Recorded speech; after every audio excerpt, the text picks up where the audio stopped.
Assalamualaikum warahmatullahi wabarakatuh. Kembali lagi bersama saya Desima Nurfa Ayu Harahap. Di video kali ini saya akan membahas tentang analisis strukturalisme pada puisi Saat Hujan Datang, karya Budi Wirawan. Berikut hasil analisis strukturalisme pada puisi Saat Hujan Datang, karya Budi Wirawan. Yang pertama yaitu struktur fisik. Struktur fisik ini banyak sekali pembagiannya, di antaranya yaitu diksi atau pemilihan kata. Pemilihan kata ini terbagi menjadi dua. Yang pertama yaitu perbendaharaan kata. Perbendaharaan kata merupakan kekuatan penyair untuk mengekspresikan makna dalam setiap karyanya. Dalam puisi Saat Hujan Datang, karya Budi Wirawan ini menggunakan perbendaharaan kata untuk menceritakan rasa syukurnya kepada Tuhan menggunakan kata-kata yang berhubungan dengan seni. Penyair berusaha menghubungkan rasa syukurnya kepada Tuhan menggunakan kata-kata yang berasal dari seni, baik seni musik maupun seni rupa. Hal tersebut dapat dilihat dari kata-kata berikut ini: panggung, orkestra, band pengiring, bintang, birama, ambitus, fury readers, bergerak, melenggang, instrumen, terima kasih Tuhan.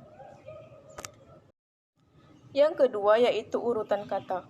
Urutan kata dalam puisi bersifat beku, artinya urutan kata ini tidak bisa dipindah-pindah tempatnya meskipun maknanya tidak akan berubah oleh perpindahan tempat itu. Pada puisi ini, urutan kata tiap barisnya sesuai dengan keinginan penyair. Dalam setiap barisnya, seringkali dijumpai bahwa kalimat tersebut belum selesai, dan penyair melanjutkannya pada baris berikutnya. Lalu, kalimat selanjutnya juga berlangsung pada baris tersebut. Hal tersebut dapat dilihat pada kutipan berikut ini. Di saat melenggang di atas rumah, ia halau debu dari genteng ke genteng. Saat jatuh di atas pucuk-pucuk daun, ia belai, ia usap kemudian. Lembutnya debu yang menempel. Susunan kata-kata tidak diubah, walaupun perubahannya tidak akan merubah makna. Penyair telah memperhitungkan secara matang susunan kata itu. Jika dirubah urutannya, maka daya magis dari kata-kata tersebut akan hilang. Keharmonisan antara bunyi yang terdapat di dalamnya juga akan terganggu karena susunan kata tersebut menimbulkan efek psikologis. Jika kalimat pada baris-baris tersebut diubah menjadi kalimat seperti yang akan saya bacakan, maka makna yang diinginkan penyair menjadi berkurang. Saat melenggang di atas rumah, ia halau debu dari genteng ke genteng. Saat jatuh di atas pucuk-pucuk daun, ia belai. Ia usap demikian lembutnya, debu yang menempel. Jadi, urutan tidak dapat diubah-ubah, meskipun perubahannya tersebut tidak merubah makna.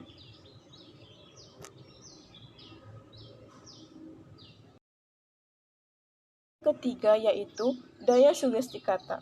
Daya sugesti kata dalam puisi merupakan kata-kata yang dapat mendorong pembaca untuk melakukan sesuatu atau merasakan sesuatu setelah membaca puisi tersebut.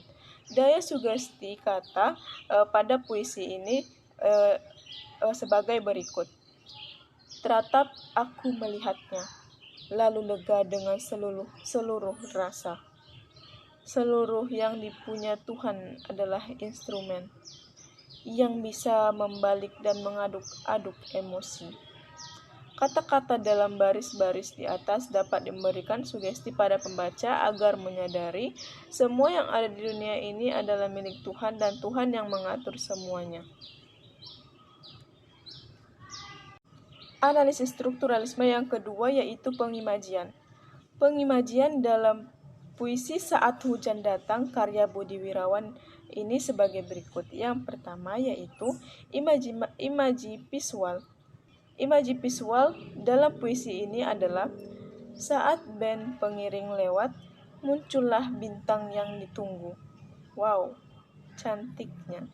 suara seperti buluh perindu, datang dengan birama, dan ambitus yang demikian dahsyat. Ia lewati tanpa fudiders, guntur, atau petir. Ia datang, ia datang. Yang kedua yaitu imaji auditif. Imaji auditif pada puisi ini yaitu, wow, cantiknya. Suara seperti buluh perindu, datang dengan birama, dengan ambitus yang demikian dahsyat. Kata suara seperti buluh perindu ini akan membuat pembaca seolah-olah mendengarkan suara yang sangat merdu. Oleh karena itu, kutipan ini termasuk imaji auditif. Hasil analisis strukturalisme yang ketiga yaitu kata konkret.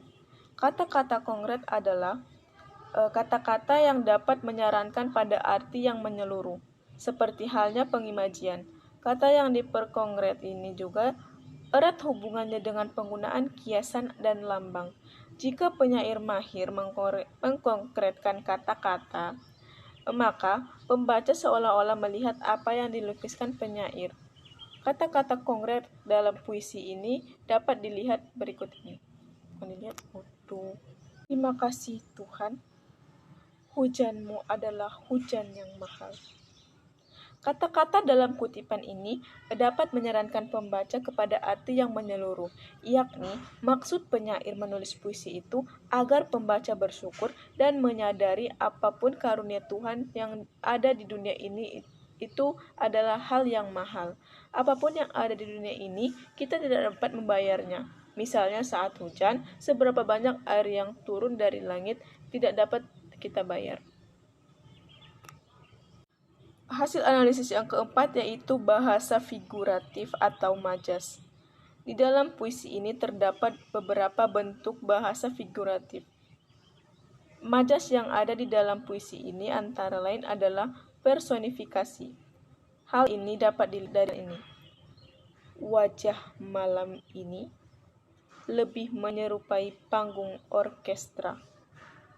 Ia lewat tanpa fudiders, guntur atau petir. Ia datang, ia datang. Saat jatuh di atas pucuk-pucuk daun, ia belai, ia usap demikian lembutnya debu yang menempel. Kata-kata wajah malam, ia lewat, ia belai, ia usap, menunjukkan majas personifikasi. Karena hujan merupakan benda mati yang diibaratkan seperti manusia yang memiliki wajah, dapat berjalan, dapat membelai, dan dapat mengusap sesuatu. Hasil analisis yang kelima yaitu versifikasi. Versifikasi ini terbagi menjadi dua. Yang pertama yaitu rima. Rima merupakan pengulangan bunyi dalam puisi untuk membentuk musikalisasi atau orkestrasi.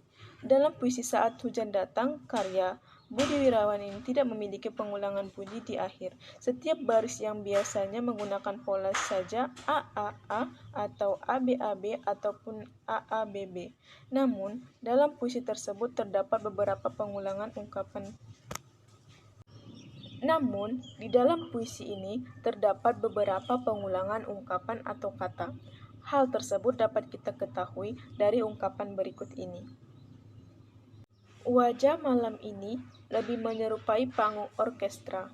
Saat band pengiring lewat, muncullah bintang yang ditunggu. Wow, cantiknya.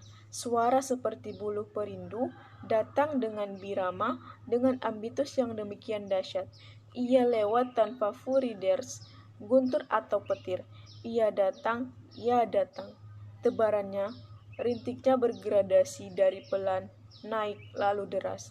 Di saat melenggang di atas rumah, ia halau debu dari genteng ke genteng. Di saat jatuh di atas pucuk-pucuk daun, ia belai, ia usap demikian lembutnya debu yang menempel.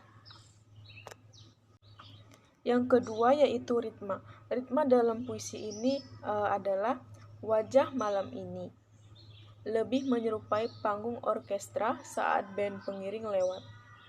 muncullah bintang yang ditunggu. Wow, cantiknya. Suara seperti bulu perindu, datang dengan birama, dengan ambitus yang demikian dahsyat. Ia lewatan favorider, guntur atau petir. Ia datang, ya datang.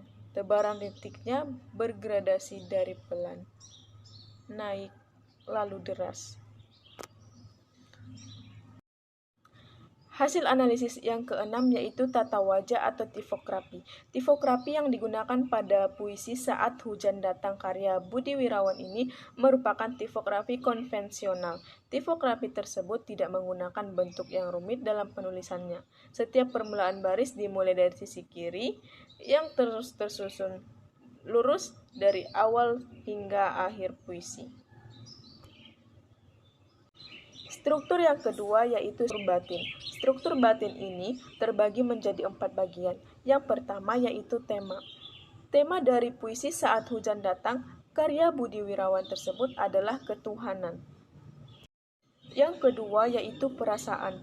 Suasana perasaan penyair yang ikut diekspresikan dalam puisi tersebut adalah perasaan kagum. Penyair kagum dengan akan proses turunnya hujan yang dirasakannya sangat dahsyat. Yang ketiga yaitu nada dan suasana. Sikap penyair kepada pembaca disebut nada puisi. Nada puisi pada puisi di Saat Hujan Datang karya Budi Wirawan adalah bernada menggurui atau menasehati. Sedangkan suasana pembaca yang hadir setelah menghayati puisi di atas adalah khusyuk, kagum, dan semangat. Yang terakhir yaitu amanat.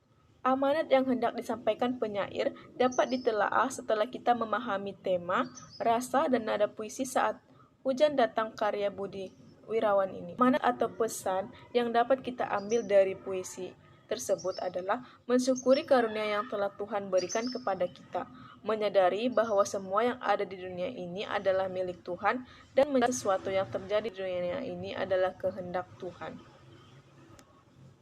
Cukup sekian video saya. Wassalamualaikum warahmatullahi wabarakatuh.